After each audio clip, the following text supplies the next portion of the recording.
안녕하십니까, 코인카페입니다.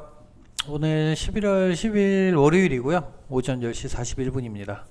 오늘 방송이 조금 늦었네요. 네, 조금 늦었지만 시장의 상승이 나오고 또 이러고 있기 때문에 또 다시 한번 짚어볼 게 있고 차트도 한번 다시 살펴보고 이렇게 하겠습니다. 뭐 일단 지금 시장이 상승이 나오는 이유는 뭐 다른 건 없어요. 셧다운이 종료될 거라는 기대감, 그리고 그것도 중요하지만 트럼프가 관세 배당금을 준다고 했어요. 관세 배당금, 결국에는 시장에 이 돈을 풀겠다 이런 이야기고, 일단 연준에서도 지금 긴축 정책을 마무리하려고 하고 있고 12월에, 그럼 긴축 정책이 마무리된다는 걸 돈을 걷어들이는 게 끝난다는 얘기거든요. 돈을 걷어들이는 게 끝나면 뭐 다시 뿌릴 수밖에 없는 이런 상황이죠. 근데 거기에 앞서서 트럼프가 지금 관세 때문에 비난을 많이 받았고, 근데 뭐 나름대로 지금까지 지나온 걸로 봤을 때는 관세가 뭐 미국에 피해를 준 게 없다, 뭐 이렇게 보여질 수도 있겠죠. 그러면서 지금 또 그 반대로 생각하는 사람들, 트럼프 관세 때문에, 미국의 트럼프의 이 고관세 때문에 피해를 봤다라고 하는 사람들의 입막음을 위해서 트럼프 관세 배당금 이렇게 해서 또 돈을 풀겠다 이렇게 나왔어요. 그 관세 배당금이 뭐냐? 관세 배당금이라는 건 저도 처음 들었죠. 뭐 관세 배당금이 뭔가요? 기사 내용을 보면 이래요. 트럼프 대통령이 관세 수입을 재원으로 1인당 2,000달러 규모의 관세 배당금 지급 계획을 발표하면서 단기적인 경기 부양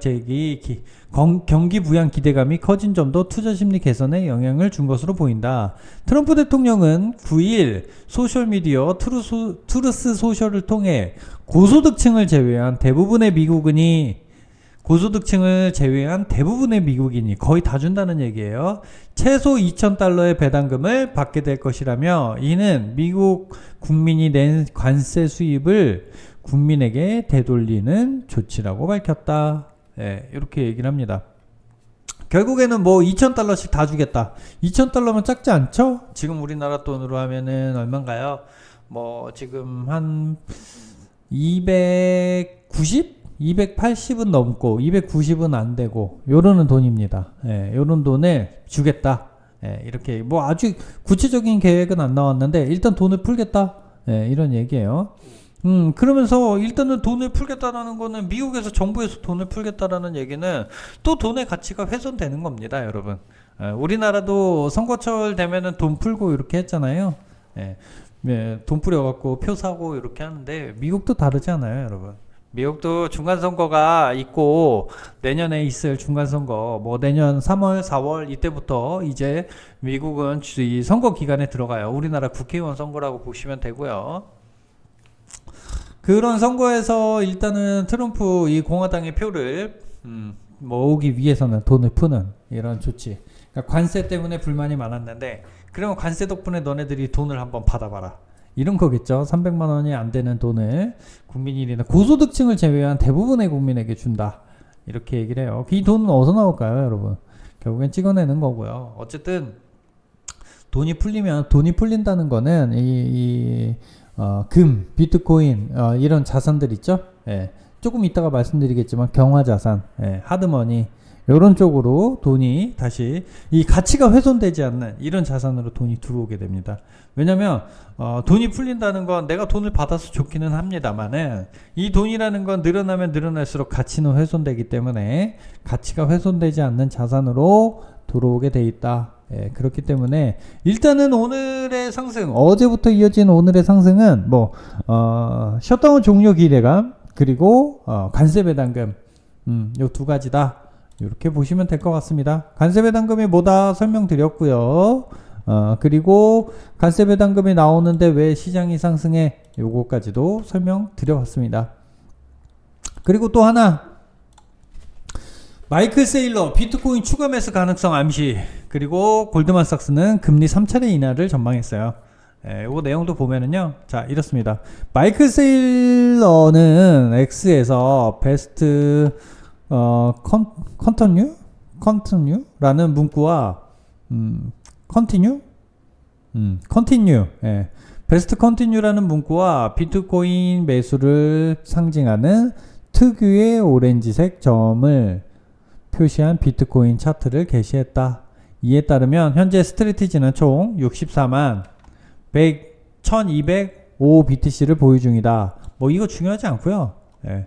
뭐 이런 차트를 공유했다는 거고, 마이클 세일러는 항상 비트코인 그리고 오렌지 알약이죠. 오렌지 알약이라는 거는 이제 비트코인을 알아본 사람들, 비트코인이 어떤 자산인지 이제 눈치챈 사람들, 이런 사람들한테 이제 오렌지 알약을 먹었다 이렇게 이야기를 하는 이런 건데, 그러니까 어쨌든 이 마이클 세일러는 베스트 컨티뉴는 계속된다. 컨티뉴 계속된다는 뜻이죠. 예, 계속된다는 뜻이고, 그러니까 베스트 좋은 것은 계속된다. 뭐 이렇게 얘기를 하면서 추가 매수를 암시한 상황이에요. 근데 이것보다도 근데 마이클 세일러는 뭐 원래 이 비트코인을 계속해서 추가 매수하니까요. 가격에 상관없이 오히려 가격이 떨어지면 더 좋다라고 생각하는 사람이고, 이미 많은 비트를 보유하고 있음에도 가격이 떨어지면 좋아해요. 왜냐면 추가 매수를 할 수 있으니까. 예, 그런 사람입니다. 일단 추가 매수 이런 이야기가 나왔고, 그리고 골드만삭스에서 금리 인하 앞으로 3차례, 그럼 12월 그리고 내년까지도 금리 인하를 할 것이다, 이런 이야기가 예측이 나왔어요. 보시면 10일 코인게이프에 따르면 골드만삭스는 연준이 25년 12월부터 26년 6월까지 3차례의 금리 인하할 것을 전망했다. 골드만삭스의 미국 수석 경제학자 데이비드 매클은 이러한 정책 변화가 비트코인의 추가 상승을 지원할 수 있다고 언급했다. 이런 이야기가 골드만삭스에서 나왔어요. 기존금융에서 나온 얘기입니다. 기존금융에서 골드만삭스의 전망은 제롬 파월 연준 의장이 올해 금리 인하에 대해 신중한 태도를 보인 것과 대조된다. 파월 의장은 인플레이션 하락과 노동시장의 악화를 인정하며 점진적 접근을 지지했다. 그러나 골드만삭스는 추가 금리 인하가 필요하다는 분석을 유지했다. 예, 이 얘기야. 파월 연준 의장은 신중한 태도를 보였지만 왜 골드만삭스는 금리 인하를 전망하느냐? 파월의 이 인플레이션 하락과 노동시장의 약화를 인정하는데도 점진적인 접근을 지지했는데, 그러니까 뭐 파월은 이거야. 노동시장이 엉망이기 때문에 금리를 인하해야 되는 게 맞지만 신중하게 접근하겠다, 이렇게 얘기를 한 건데, 골드만삭스는 그래, 그러면 노동시장이 엉망인데 아무리 신중하게 접근해봐라, 금리 인하를 안 할 수가 있겠느냐, 이런 이야기죠. 예, 결국에는 금리 인하를 할 수밖에 없다. 그만큼 노동시장이 악화돼 있다. 예, 노동시장이 엉망이다. 인플레이션보다 더 중요한 노동시장. 예, 이렇게 보시면 됩니다. 그리고 또 한 가지 더, 장봉자오 두 나라 고위 관료 비트코인을 하드머니로 발언. 제가 아까 말씀드렸어요. 하드머니, 딱딱한 돈, 움직이지 훼손되지 않는 돈, 경화머니, 이렇게 이야기를 합니다. 그러면서 자, 여기 읽어볼게요. X를 통해서, 트위터를 통해서, 장봉자오는 트위터를 통해서 정부 고문 역할을 수행하던 중 지난주 두 나라의 고위 관료들이 암호화폐를 경화라고 언급했다고 밝혔다. 그는 깨달음이 마침내 일어나고 있다며 암호화폐의 위상 변화를 강조했다. 딱딱하다, 경화, 딱딱하다, 이 얘기죠. 그러면서 이제 여기 나오죠. 하드머니란 무엇인가? 장펑자오가 언급한 하드머니는 본질적으로 가치를 안정적으로 보존할 수 있으며 발행량이 제한되어 있어. 중앙은행의 통화정책에 영향을 받지 않는 돈을 의미한다. 그러니까 중앙은행이, 각 국가의 중앙은행이 돈을 무분별하게 찍어내서 가치가 훼손되잖아요. 화폐의 가치가. 근데 이 하드머니라는 것은 아무리 중앙은행에서 돈을 찍어내고 뭘 하고 해도 가치가 훼손되지 않는다. 왜냐? 발행량이 제한되어 있기 때문에.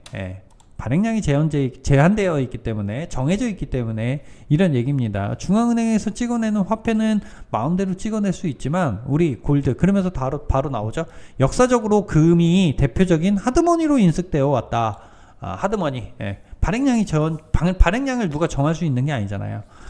이 한정된 매장량에서 이제 이 채굴을 할 수 있는 이런 게 금인데, 그러면서 전통적인 건 금이었는데, 암호화폐, 특히 비트코인은 2100만 개로 공급량이 제한되어 있어 정부가 필요에 따라 무한정 찍어낼 수 있는 법정 화폐와는 근본적으로 다른 희소성을 가지고 있다. 그러면서 트위터에서 자신이 정부 공문 역할을 수행하고 있다고는 명시했으나 구체적인 두 나라는 어딘지 밝히지 않았다. 하지만 지금 파키스탄하고 키르기스탄 이 두 나라예요. 파키스탄이랑 키르기스탄은 되게 조그만 작은 나라 아니야? 이렇게 생각할 수도 있는데요. 분명히 그렇게 생각하실 수도 있는데 우리 엘살바도르도 처음에 무시했잖아요. 그죠? 엘살바도르는 법정화폐로 인정을 했죠. 그러면서 이제 하나 젖어드는 거예요. 젖어드는 거고 녹아내리는 겁니다. 이렇게 하나 둘 비트코인을 받아들이는 나라, 작은 나라든 큰 나라든, 미국도 큰 나라인데 미국도 받아들이잖아요. 이렇게 점점 흡수되고 있어요. 비트코인 그리고 골드. 뭐 중국에서 지난주에 이런 얘기가 나왔죠. 엄청난 매장되어 있는 금광을 발견했다 이러면서 이제 금값도 떨어지고 뭐 이런 것도 있었는데, 어쨌든 금은 아직까지는 한정 자산입니다, 여러분. 금값도 많이 올랐고 이 신고점을 경신하고 다시 조정을 받았고, 비트코인도 신고점을 찍고 조정을 받았는데 금은 더 갔죠. 금의 상승 그리고 하락이 나올 때 이 자금들이 어디로 흘러갈지 한번 보세요, 여러분. 주식시장으로 흘러갈까요? 연말에 주식시장으로는 절대 금의 자금이 주식시장으로 들어가지 않습니다, 여러분. 그렇게 보시면 되고요. 한 가지 더. 자, 김치 프리미엄의 종말. 김치 프리미엄 이러는데 아직까지도 김치 프리미엄이 뭔지 모르는 사람들이 있더라고요. 김치 프리미엄은 뭐냐면, 비트코인이 한국 사람들이 이 코인을 좋아하다 보니 다른 나라에 비해서 이 기본 시세에 비해서 우리나라에서는 더 비싸요. 비트코인 그리고 대부분의 코인들이 우리나라에서 조금 더 비싸게 거래됩니다. 왜냐면 제가 예전에 이런 말 한 적이 있어요. 김치 프리미엄이 아니라 짜장 프리미엄이다. 중국의 자금이, 지난 반감기 때 중국의 자금이 우리나라로 들어와서 코인을 매수했기 때문에 프리미엄이 붙었고, 그거는 김치 프리미엄이 아니라 짜장 프리미엄일 거다, 이런 얘기 제가 예전에 여러 번 드렸죠. 근데 어쨌든 그거를 김치 프리미엄이라고 그래요. 우리나라 사람들 김치 그래서 김치, 그러니까 한국 프리미엄이다, 이렇게 보시면 됩니다. 이 얘기는 다른 나라보다 우리나라가 조금 더 비싸다. 근데 이게 없어졌다. 김치 프리미엄이 없어졌다, 이 이야기입니다. 근데 이건 한번 보세요. 짜장 프리미엄이 없어졌죠. 왜냐면 홍콩에서 받아들였기 때문에 홍콩에서 사지 굳이 국내까지 들어와서 살 필요도 없고, 그죠? 미국에서도 살 수 있는데 굳이 국내로 더 자금을 이동해서 살 필요는 없어진 거죠. 그러면서 이 돈이 어디로 갔냐? K겜이 코인 대신 코스피로 갔다. 제가 말씀드렸죠. 코인 대신 코스피로 갔는데, 주식으로 갔는데, 여러분 주식 지금 상투예요. 여러분 지금 주식 상투입니다. 상투 잡지 마세요. 연말에 주식 조금 오른다고, 이제 11월 10일이에요 벌써. 3분의 1이 지났어요. 상투 잡지 마시고 주식 팔아서 코인 해라, 이 얘기 아닙니다, 여러분. 주식 팔아서 코인을 하든 뭘 하든 상관없는데, 자, 주식에서 수익을 올렸다라면 일부는 현금 보유를 해서 지금 팔고 내년 연초에 한번 사보세요. 훨씬 더 저렴하게 살 수 있습니다. 주식 지금 상투니까 조심하시기 바랍니다. 절대 지금 뭐 오른다고 해서 포모 와서 지금이라도 잡아야 돼, 이런 생각 절대 하지 마세요, 여러분. 그러니까 코인 내년 1분기 끝나갈 때쯤에 지금이라도 사야 돼 막 사고, 이거랑 똑같아요, 여러분. 하지 마세요. 저 내년 상반기가 지나면 아마 코인도 대부분 정리하라고 말씀드릴 거예요. 알트코인들 대부분 정리하십시오, 이렇게 말씀드릴 거예요. 지금은 코인은 정리할 때 아니고 매수할 때. 제가 지난주 계속 말씀드렸죠. 사라. 저가에 사라. 왜 안 사냐? 제가 화요일, 수요일 계속 말씀드렸어요. 수목금토일 5일 동안 분할 매수해라, 이 말씀 드렸어요. 그죠? 계속 말씀드렸는데, 자, 보세요. 어떻게 됐나? 자, 비트코인 차트예요, 여러분. 자, 노란선을 강하게 이탈했다. 저는 여기서 반등이 나올 거라고 봤습니다만, 제가 두 가지 안을 드렸어요. 여기서 미끄러질 수도 있지만 저는 여기서 반등이 나올 것이라고 예상합니다. 나왔으면 좋겠습니다, 이렇게 말씀드렸는데 떨어졌죠. 제가 어디까지 떨어진다고 딱 짚어드렸는데 거기서 조금 더 밀렸죠. 근데 지금 보면, 자, 이렇게 보면 쌍바닥이죠. 자, 쌍바닥 4시간 봉이니까요. 4시간 봉 쌍바닥 찍고 올라왔잖아요. 올라갔다가 바닥 한 번 더 만들고, 그 다음에 요렇게 반등이 나오는 상황이잖아요. 네, 여러분, 이 노란 선, 제가 이거 노란 선 괜히 그어드린 거 아닙니다. 이렇게 말씀드렸고, 이거를, 아유, 왜 또 이럴까요? 자, 이 노란 선 괜히 그어드린 거 아니고, 자, 상방이든 하방이든 여기서 멀어지면 다시 좁히러 온다. 특히 하방이면. 그리고 그 다음에 여기서 지켜주면 그 다음에 상승이 나올 거다. 이 말씀 드렸는데, 자, 그러면서 이것도 올라오는 선도 말씀드렸어요. 올라오는 선도 말씀드렸기 때문에 하단은 98K로 잡으면 될 것 같습니다. 그냥 상상하기 싫지만 98K까지는 열어놓을 수 있습니다. 왜냐면 하락을 하고 있었으니까. 근데 다 반전을 시켜버렸죠. 반전을 시켜버렸는데, 자, 여러분, 지금 여기서 상승이 나온다고 해서 와 뭐 이럴 필요 없어요. 예, 지금 빨리 사야 되겠다 이럴 필요 없어요. 전 분명히 지난주에 사라고 그랬습니다. 지난주 저점에 매수해라 이 말씀 드렸어요. 그리고 제가 포지션 잡고 들어왔다라고 말씀드렸을 때, 그때 제가 여기서 포지션 잡았다고 제가 5분봉 켜드리면서 말씀드렸죠. 5분봉 켜드리면서 5분봉 켜드리면서 말씀드렸잖아요. 포지션 잡고 들어오니라고 늦었다 방송. 그죠? 여기서 포지션 잡고 들어오니라고 늦었습니다라고 말씀드렸잖아요. 그리고 올라갔다가 다시 내려올 거다 말씀드리면서 저점 매수해라 이렇게 말씀드렸고, 자금이 있는 분들 매수하셔라, 커뮤니티로도 방송으로도 다 말씀드렸잖아요. 그죠? 네, 어쨌든 지금 이제 와서 오늘은 그러면 추가 매수해야 될까? 오늘은 조금 한번 지켜봐야 될 것 같아요, 여러분. 여기서 지금 이제 터치를 했는데 완전히 올려놓고 뭐 이렇게 되고, 아니면 셧다운이 완전히 확실히 셧다운이 종료되고 이런 상황이 아니라면 오늘은 오히려 조금 뭐 고민을 해봐야 되고 차라리 매수를 멈춰야 되는 상황이죠. 지난주에 매수를 했다라면 오늘 한 발 뒤에서 바라봐야 되는 타이밍이에요. 왜냐면 한 번 더 밑으로 하방 압력을 주면서 털어낼 수 있어요. 만약에 여기서 상승이라면, 자, 여러분, 여기서 상승을 해야 한다면 한번 털고 가요. 상승을 해야 한다면 털고 가요. 어디까지는 털냐면 여기까지는 털겠죠. 101K. 아무리 못 털어도 103K, 101K 여기까지 한번 털고 가요. 가야 된다면. 근데 여기 밀리면, 자, 여기 밀리면 그러면은 98K 보셔야 되는 거고. 그렇기 때문에 지난주에 저가 매수 해놨다면 일단 기다리세요. 오늘은 매수할 타이밍 아니고 지켜보는 타이밍이다.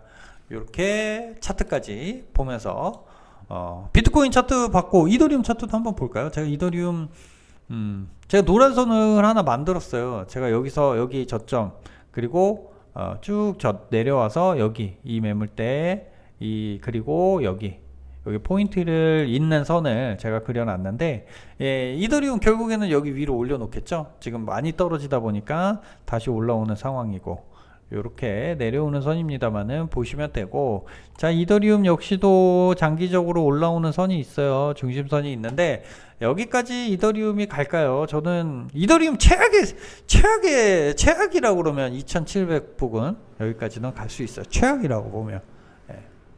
그래서 제가 이렇게 항상 크게 하다 보니까는 이제 크게 보다 보니까 보이지 않는 건데, 비트코인도 항상 그랬죠.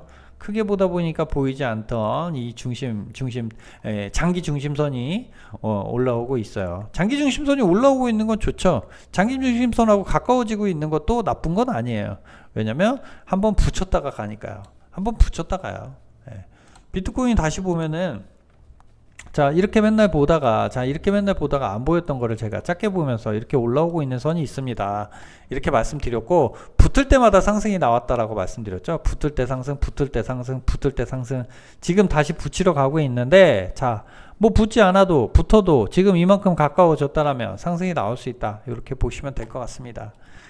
차트는 이렇게 보면 될 것 같아요, 여러분. 오늘은 조금 지켜보는 날입니다. 오늘 적극적으로 매매하고 이러는 날 아니에요. 반짝 상승 나온다고 해서 설레발 호들갑 이렇게 할 타이밍 아니니까 편하게 지켜보시면 될 것 같습니다. 내일쯤이면 어느 정도 방향성 나오겠죠? 내일이나 모레, 수요일까지. 제가 또 이런 말씀도 드렸어요. 지난주에 다음 주가 되면 좋아질 겁니다. 걱정하지 말고 지켜보십시오. 지금 시장은 좋지 않지만 걱정하지 말고 지켜보십시오. 이렇게 말씀드렸는데 괜히 말씀드리는 말씀 아닙니다. 이 말씀까지도 드렸어요. 네, 제가 금요일날, 목요일날 이렇게 말씀드렸는데, 기억하시는 분들은 뭐 잘 수익 좀 올리셨을 거라고 기대하겠습니다. 네, 오늘 방송 뭐 뉴스 브리핑 해드렸고요. 그리고 차트 봐드렸고요. 이렇게 해서 오늘 월요일 출발이 좋죠? 네, 월요일 출발이 좋은데요. 요번 주 한 주, 그리고 앞으로 좀 이제 시장은 한 번의 조정은, 한 번의 흔들기는 나올 수 있겠습니다만은 앞으로 시장은 전망은 좋다. 이렇게 보시면 될 것 같습니다. 화이팅 하십시오.